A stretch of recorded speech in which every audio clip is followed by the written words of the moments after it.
Hi നമസ്കാരം. കുറേ ദിവസങ്ങളായി എനിക്കൊരു ചിക്കൻ മന്തി കഴിക്കാൻ തോന്നിയിട്ട്. അപ്പോൾ ഇന്ന് ഞാൻ തനിയെ ഉണ്ടാക്കാമെന്ന് വിചാരിച്ചു. എൻ്റെ ഏറ്റവും ഫേവറേറ്റ് ആയിട്ടുള്ള ചിക്കൻ മന്തി കിട്ടുന്ന ഷോപ്പ് എന്ന് പറഞ്ഞിട്ടുണ്ടെങ്കിൽ പെപ്പർമിൻറ്റ് കട്ടപ്പനയാട്ടോ. കട്ടപ്പന പെപ്പർമിൻറ്റിൽ പോയി കഴിച്ചവരുണ്ടെങ്കിൽ ഈ വീഡിയോയ്ക്ക് ഒന്ന് കമൻറ്റ് ചെയ്യണേ. അടിപൊളി ടേസ്റ്റാണ്. എനിക്ക് ഭയങ്കര ഇഷ്ടമാട്ടോ അവിടുത്തെ മന്തി. അപ്പോൾ നമുക്ക് വീഡിയോയിലേക്ക് പോകാം. ആദ്യം ഞാനതിന് ഒരു ചിക്കൻ എടുത്തിട്ടുണ്ട്. അതിന് ചെറിയ ചെറിയ തുളകൾ ഉണ്ടാക്കി വെച്ചിട്ടുണ്ട് കേട്ടോ. അപ്പോൾ ഗ്രേവികളൊക്കെ പിടിക്കാൻ വേണ്ടിയിട്ട്. അപ്പോൾ അതിൻ്റെ മസാലകളെല്ലാം ഞാൻ അതിലേക്ക് 2 പീസുണ്ട്. അതിൽ 2 പീസിൽ നന്നായിട്ട് പുരട്ടി വെച്ചിട്ടുണ്ട്. ഇങ്ങനെ നമ്മൾ മസാലകളെല്ലാം പുരട്ടി ഒരു 2 മണിക്കൂർ നേരം ഫ്രിഡ്ജിൻ്റെ അകത്തേക്ക് റെസ്റ്റ് ചെയ്യാനായിട്ട് വെക്കണം കേട്ടോ.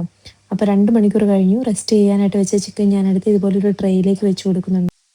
ഇങ്ങനെ വെച്ചേക്കുന്ന ചിക്കനോടൊപ്പം തന്നെ ഞാൻ ചെറിയ ഉരുളക്കിഴങ്ങ് ചെറിയ പീസുകളാക്കി ഞാൻ അതും കൂടെ കട്ട് ചെയ്ത് ഇതേ ഗ്രേവി തന്നെ പുരട്ടി ഞാൻ വെച്ചിട്ടുണ്ട്. നല്ല ടേസ്റ്റ് ആട്ടോ അങ്ങനെ ഉരുളക്കിഴങ്ങും കൂടെ വെച്ച് കഴിയുമ്പോഴത്തേക്കും. ആ കിഴങ്ങിനൊരു പ്രത്യേക ടേസ്റ്റാണ്. അതെനിക്ക് ഭയങ്കര ഇഷ്ടമാണ്. അപ്പം ഞാനിതിൽ ഒരു 180 ഡിഗ്രിയിൽ ഞാൻ 50 മിനിറ്റ് വേവിച്ചെടുത്ത കുക്ക് ചെയ്തെടുത്ത ചിക്കനാണ് എടുത്തത്. നല്ല ടേസ്റ്റ് ഉണ്ടായിരുന്നു കേട്ടോ. അപ്പോൾ വീഡിയോ ഇഷ്ടമായാൽ ലൈക്ക് ചെയ്യാനും കമൻറ്റ് ചെയ്യാനും മറക്കരുതേ.